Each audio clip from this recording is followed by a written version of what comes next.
million-dollar question. The wolves. All right, now I've been reading about this wolf thing. I think I've got it down. Okay, I think I understand what's going on.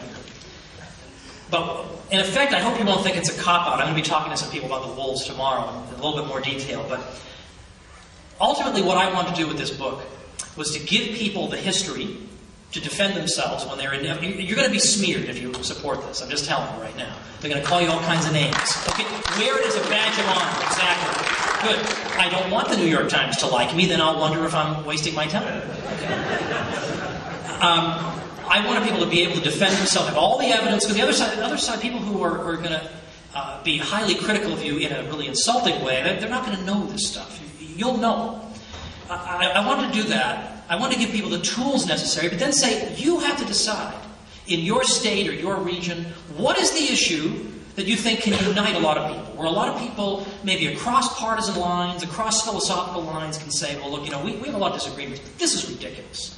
We can't even make a decision about wolves. I mean, could you imagine anybody ratifying the Constitution thinking that someday the federal government would tell them what their wolf policy had to be? I mean, really, it's ridiculous. The question answers itself. Could you imagine that?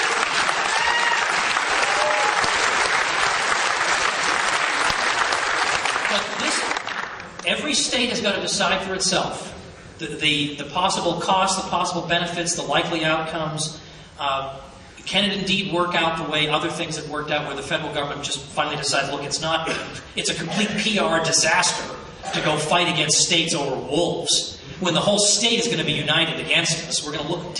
Nobody ever wants to fight against the local sheriff. No president ever wants to have a showdown with the sheriff. It is a lose-lose situation, because everybody loves the sheriff. This is a situation they don't want to be in. So will some type of fait accompli be worked out? No, I think that's at least likely. But this is not a decision that I can make. You can think about it and say, what I would suggest is to see Idaho and Montana and Wyoming constituting a solid front together. Because people say, well, wouldn't the federal government just take our money? I mean, sure, they're obviously not going to send tanks in. We assume, they're in the middle of spreading democracy around the world. They're saying, excuse me 1 minute, we just need to suppress a wolf insurrection in our country. It's not very good public relations for the federal government. That's not going to happen. But okay, but they might take our federal money away. Okay, but they didn't take any money away over the Real ID Act. They haven't taken anything away from California, which, well, California, you'd be taking blood from a stone.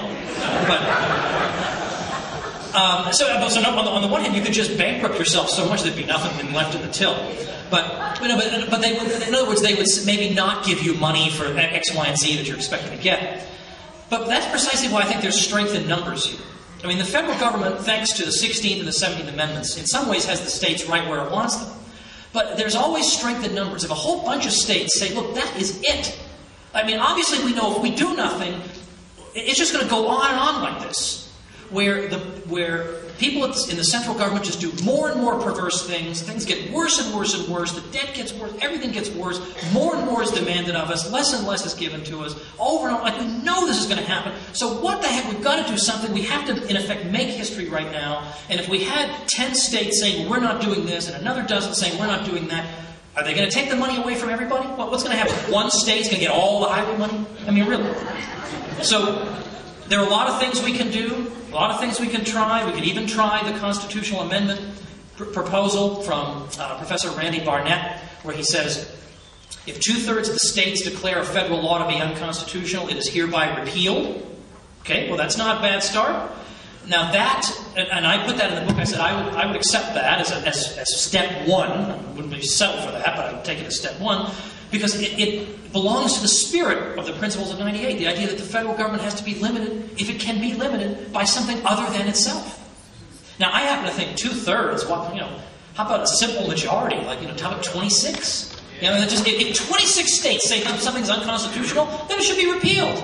I mean, of course, most of these things should be repealed. All of them should be repealed.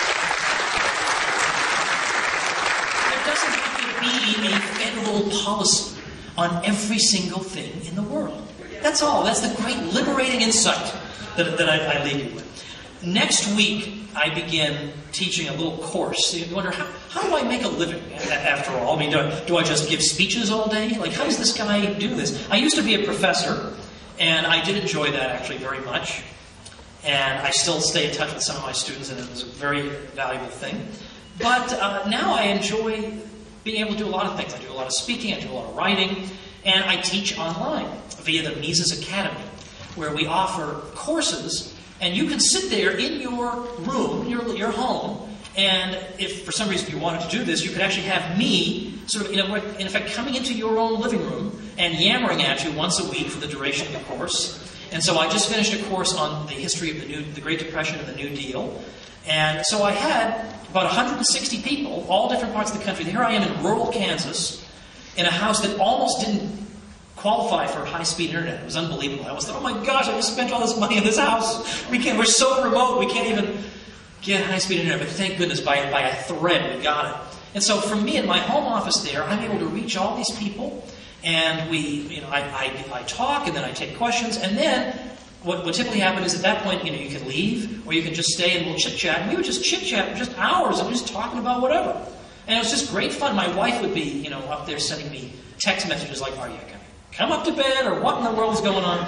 But I hope some of you consider joining me for that, because what we're going to do starting next week is I'm doing a 4-week course on nullification, where we're going to look at, of course, the history, the theory, but then we're going to look at the primary source documents. So we're going to look at a lot of stuff that I haven't been put in the book. We're going to look at the key debates in American history, the Webster-Hayne debate, and we're going to look at those documents and see what were the arguments pro and con, and where are they strong and where are they weak, and Joseph Story versus Abel Upshur, and debates of this nature, Webster-Calhoun, all this sort of thing. Andrew Jackson versus Littleton Waller Tazewell. And a lot of these people sound obscure because these debates have completely fallen down the memory hole.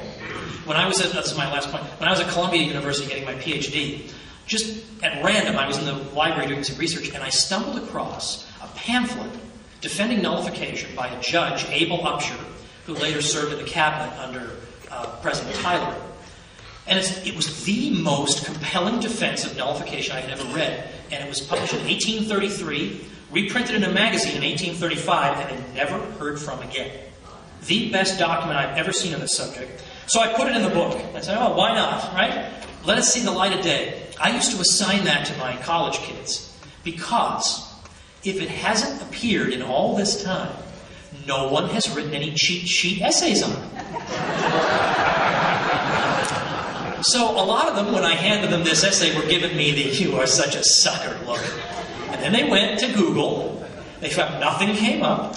They all came in dejected the next day. I guess I'm going to have to write this myself. Oh, beautiful. It is such a glorious strategy. It's a good thing I'm not teaching anymore, because I've now yanked this away, because now there it is for the general public to see. People will talk about it. But that's what we're going to be doing. So if you go to tomwoods.com, my most recent post talks about that. That's the sort of thing I'm up to these days. Well, my friends, as I say, you won't win popularity contests with the elites if you support these ideas. But if you do, you may not be standing with the MSNBCs or maybe even the Fox Newses, who knows. But you will be standing with Thomas Jefferson, and that is never a lonely place to be. Thank you.